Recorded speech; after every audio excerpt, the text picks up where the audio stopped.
Ladies and gentlemen, we are called to Christian leadership. So I'm here before you to act as a spiritual sergeant, to help lead in the battle against the evil one. It's not a war against a neighbor, but it's a war of ideals.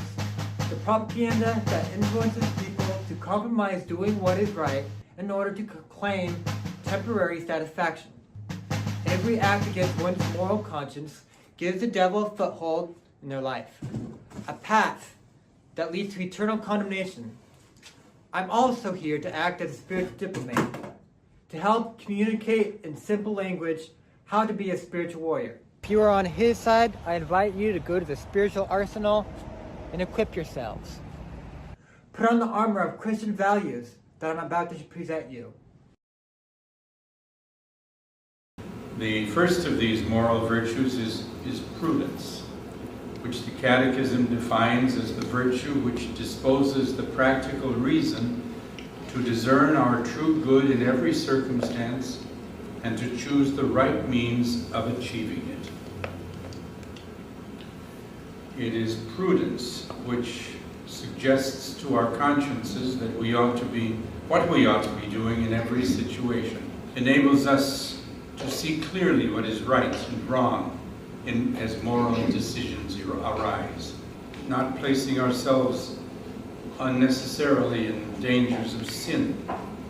Is another example of prudence. The best way to foster prudence is to consider carefully the laws of God and the laws of the Church before we come to a decision. The virtue of justice, says the Catechism, is that moral virtue which consists in the constant and firm will to give their due to God and neighbor. The Ten Commandments are all expressions of the requirements of justice. Verses 3 speak of the rights of God. The first commandment tells us we must recognize Him as the one and only true God, respect Him as our Creator, our Lord, our King. We owe Him our adoration, our thanks, for He has given us all that we have, all that we are. We respect His holy name. The other 7 deal with the rights of our neighbors, the life, property, truthfulness in speech, even the 6th commandment, under which we lump all excesses. How about putting in a full day's work for a full day's pay?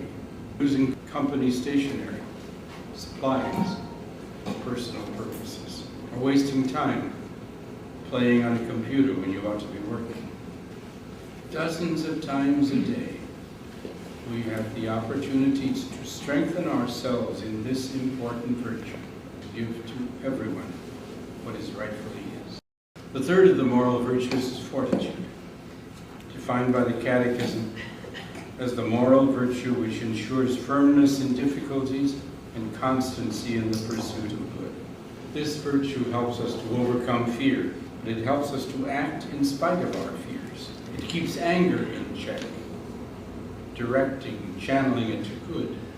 The greatest example of fortitude and courage can be found in the lives and deaths of the martyrs, who were able to overcome the fear of death in the service of God. Fortitude also involves patience over lengthy periods of pressure, perseverance, continue struggling for the good over lengthy times. Dangers which we can and should face, we need to face. And how can we practice this virtue in daily life? It takes courage to speak up against a fellow worker who sins with the tongue by gossiping, telling off-color jokes, by taking God's name in vain. It takes courage, fortitude, for people to picket in front of obituaries, to pray for those who are participating in such murders. If only getting up to turn the television off when we find programming which offends against Christian morals. Finally, there's the virtue of temperance, which the Catechism teaches is the moral virtue which moderates the attractions of pleasures and provides balance in the use of created goods. There's nothing wrong with enjoying life.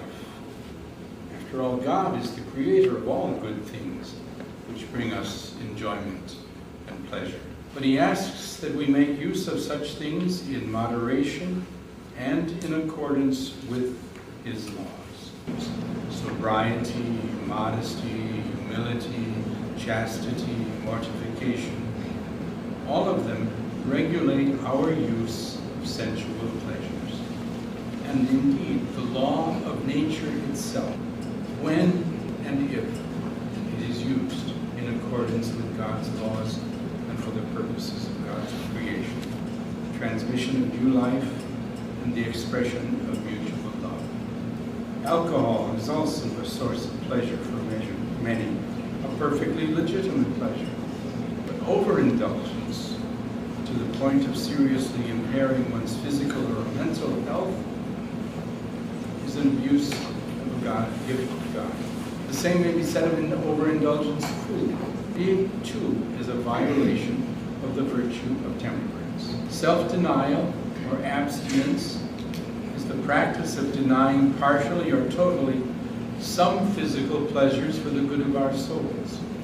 We can find many, many ways of practicing the virtue of temperance in daily life. Fasting, dieting as we call it, exercising, turning off the TV on occasion, eating what we know is good for us.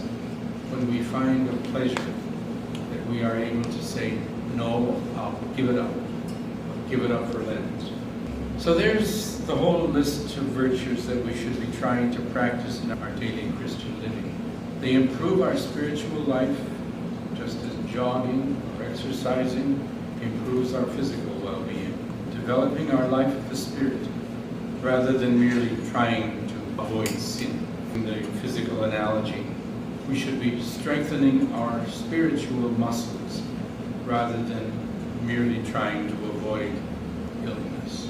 For if you truly love God, you will not be doing anything that will be offensive to Him. A person who truly loves God is going to avoid doing anything to God's creatures that will offend the Creator.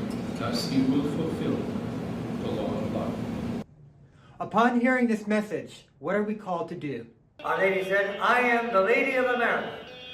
This nation belongs to me. I want this nation to be purified and to assume the role of spiritual leadership in the world. Equip ourselves, live by the teachings, and spread the message. That's spiritual leadership.